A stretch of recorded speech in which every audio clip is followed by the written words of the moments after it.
Hello दोस्तों, कैसे हैं आप सब। आज मैं आप सबके साथ शेयर करूंगी कि मैंने अपने बच्चे की हिंदी ओलंपियाड की तैयारी कैसे कराई, क्या क्या स्ट्रैटेजीज़ मैंने अपनाई, मुझे क्या क्या मुसीबतें फेस करनी पड़ी और मैंने उनको कैसे ओवरकम किया। तो आइए वीडियो स्टार्ट करते हैं। वीडियो स्टार्ट करने से पहले अगर आप मेरे चैनल पे न्यू हैं तो प्लीज़ मेरे चैनल को सब्सक्राइब कर लीजिए और नोटिफिकेशंस के लिए बेल आइकन को हिट कर लीजिए।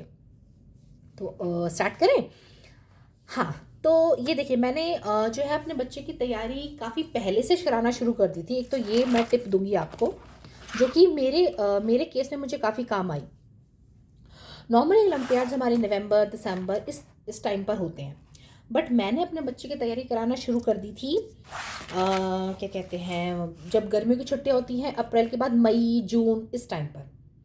तो अब आपको लगेगा इतनी जल्दी कराने की क्या ज़रूरत है।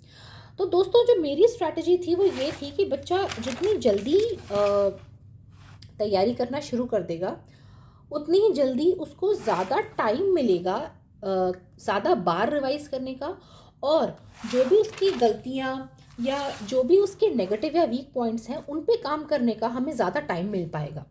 So that is most important for me. But उसमें दिक्कत क्या आई दोस्तों, दिक्कत ये आई कि जैसे ये क्लास 1 का है ना। तो जब मेरे बच्चे ने तैयारी करना शुरू की तब वो क्वेश्चंस उसको पढ़ने में प्रॉब्लम होती थी, रीडिंग में, कॉम्प्रिहेंशन में। जैसे ये देखिए, जो कपड़े सिलता है उसे क्या कहते हैं, दर्जी, डाकिया या पुलिस। तो उसको दर्जी नहीं पता है, डाकिया नहीं पता है, पुलिस नहीं पता है ना। तो लेकिन विद टाइम क्या होता है दोस्तों, विद टाइम ना बच्चा अपने आप ही सीखने लगता है ना। तो ये मुझे थोड़ी सी प्रॉब्लम हुई थी कि बच्चे को क्वेश्चन रीड करने में और कॉम्प्रिहेंशन करने में उसको थोड़ी सी प्रॉब्लम हुई थी। लेकिन फ़ायदा डेफिनेटली मुझे ये मिल गया कि फ़ायदा टाइम वाइज मुझे फ़ायदा मिल गया। अब आज की डेट में जो है, मेरा बच्चा ऑलरेडी जो हिंदी ओलंपियाड की बुक है वो 2 टाइम्स कर चुका है। उसके अलावा मैं उसको इस तरह से कॉपी सेट करके भी दे रही हूँ, तो वो भी वो रोज़ करता है। ये देखिए।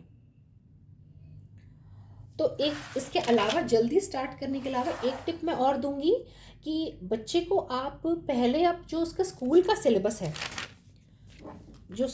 सिलेबस है, वो आप करा दीजिए। देखिए मैंने जीके का रिवीजन भी इसी कॉपी में कराया है। जब एक बार उसको स्कूल का आने लग जाएगा, है ना, स्कूल का सिलेबस पूरा कंप्लीट कर लोगे आप, उसको मोटे मोटे कंसेप्ट सारे आ जाएंगे, तब उसके लिए ओलंपियाड पढ़ना और ओलंपियाड के क्वेश्चंस निकालना काफ़ी हद तक आसान हो जाएगा। बिकॉज चाहे कोई ये माने या ना माने, मैंने जो अपने पर्सनल एक्सपीरियंस से देखा है वो ये है कि स्कूल सब्जेक्ट की जो स्कूल करिकुलम होता है उसके कंपैरिजन में जो हमारा ये ओलंपियाड का होता है सिलेबस, किसी भी सब्जेक्ट में सही, चाहे वो मैथ्स हो, साइंस हो, इंग्लिश हो, जीके हो, वो एक लेवल अप होता है, थोड़ा सा डिफिकल्ट होता है।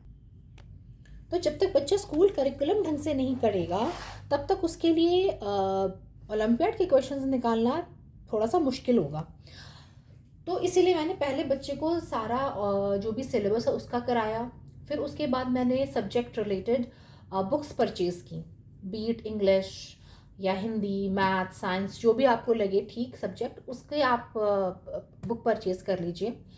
और मैंने जैसे अभी ओलंपियाड जिसके ऑन द वे हैं, मतलब होने ही वाले हैं, तो ऑलरेडी मेरा बच्चा स्कूल सब्जेक्ट की सारी बुक कर चुका है। उसके अलावा ओलंपियाड की जो सब्जेक्ट बुक है वो 2 बार कर चुका है। उसके अलावा इस तरह की जो DIY वर्कशीट की मैंने कॉपी बनाई है उसका भी वो काफ़ी फ्रिक्वेंटली प्रैक्टिस करता रहता है।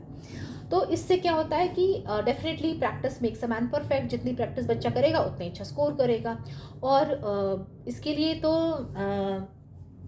मैं ये कहना चाहूँगी कि उसी उसी तरह के क्वेश्चंस आप बच्चे को ना दें। जैसे मैंने इस कॉपी में क्या किया है, मैंने इसमें जो इसकी ओलंपियाड की बुक थी उसमें से क्वेश्चंस पिक किए हैं। अपार्ट फ्रॉम दैट मैंने इंटरनेट से डिफरेंट डिफरेंट साइट्स पे जाके जो भी अच्छे क्वेश्चंस हैं वो पिक किए हैं। अच्छा, कुछ पेरेंट्स मुझसे पूछते हैं कि आप इतनी मेहनत क्यों करते हो, आप क्यों नहीं प्रिंट आउट ही निकाल लेते हो, है ना। किसी भी चीज़ का आप प्रिंट आउट क्यों नहीं निकाल लेते, आपने क्यों क्यों इतनी मेहनत की है। तो उसका आंसर मैं बोलूँगी ये दोस्तों कि एज अ पेरेंट जो मुझे लगता है कि कुछ क्वेश्चंस मेरे बच्चे के लिए टू इजी होते हैं और कुछ क्वेश्चंस टू डिफ़िकल्ट होते हैं और कुछ क्वेश्चंस मीडियम होते हैं। तो as a parent, as a mother, मुझे पता है कि मेरा बच्चा कहाँ अटकेगा। तो वो जो अटकने वाले क्वेश्चंस होते हैं मैं वही पिक करती हूँ किसी भी इंटरनेट की साइट से या किसी भी अलग बुक से। तो वो वाले अटकने वाले क्वेश्चंस मैं पिक करके DIY वर्कशीट्स बनाती हूँ। तो जब मैं अपनी वर्कशीट में या अपनी जिस तरह की होम कॉपी है, प्रैक्टिस कॉपी है, उसमें 1 लेवल का 2 लेवल अप के क्वेश्चंस दूंगी और मेरा बच्चा वो प्रैक्टिस करेगा, तो जब वो ओलंपियाड एक्चुअल अटेम्प्ट करेगा तो डेफिनेटली उसके लिए ईजी रहेगा। लेकिन ये फॉर्मूला हर जगह अप्लाई नहीं होता है, क्योंकि ओलंपियाड वाले जो भी क्वेश्चन पेपर सेट करते हैं, दे आर क्वाइट स्मार्ट। वो एक ही पैटर्न के क्वेश्चंस नहीं देते जो मैंने देखा एज अ पेरेंट। वो घुमा के दे देंगे, कैसे करके दे देंगे। तो जितनी तरह से हम बच्चे को तैयारी करवा पाएँ, ताकि वो जो, अगर मैं 100 तरीके से क्वेश्चन समझाऊंगी अपने बच्चे को, तो वो 101वां तरीका में भी वो फेल नहीं होगा मेरा बच्चा, या चांसेस कम होंगे फेल होने के। तो इसीलिए मैंने डिफरेंट डिफरेंट तरीके से डिफरेंट क्वेश्चंस इंटरनेट से पिक करके, और उसकी स्कूल की बुक, उसकी व्याकरण की बुक, उसकी ओलंपियाड की मेन जो है वो बुक, और भी जो मुझे लगता है कि जिसमें वो वीक है उसके अपने क्वेश्चंस भी बनाए हैं इसमें। तो आप भी इस तरह से ट्राई कर सकते हैं। DIY कॉपी बना सकते हैं बच्चे के प्रैक्टिस के लिए, होम प्रैक्टिस नोटबुक जिसे मैं बोलती हूँ। तो आप बना लीजिए, और जैसे से बच्चे को टाइम मिलता रहे बीच बीच में वो करता रहे। जैसे मैंने क्या काम किया था, एक पर्टिकुलर टाइम टेबल सेट कर दिया था कि मतलब जैसे दिन में 1 घंटा बच्चे को ओलंपियाड का पढ़ना ही है।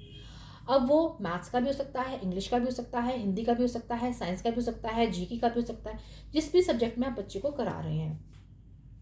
तो 1 घंटा मान लो, अगर हर दिन बच्चा ओलंपियाड का पढ़ रहा है और काफ़ी शुरू से शुरू कर रहा है, मतलब काफ़ी जल्दी शुरू कर रहा है अपनी प्रिपरेशन करना, तो काफ़ी बच्चे को टाइम मिल जाएगा। जो मुझे भी लगा कि टाइम मिल गया, हाँ 2-3 बार उसने बुक्स रिवाइज कर ली हैं।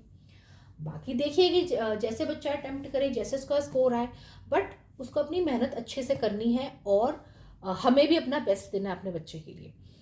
तो थैंक यू दोस्तों, ये वीडियो एंड तक देखने के। अगर आपको वीडियो अच्छी लगी हो, मेरे टिप्स ठीक लगी हो या अच्छे नहीं भी लगे, तो प्लीज़ मुझे कमेंट बॉक्स में लिख के बताइए। और अगर आपके कोई सजेशंस हो मेरे नेक्स्ट वीडियोस से रिलेटेड जो आप चाहते हो मैं बनाऊं, तो प्लीज़ वो भी कमेंट बॉक्स में लिख के मुझे बताइए। Thank you everyone, bye bye.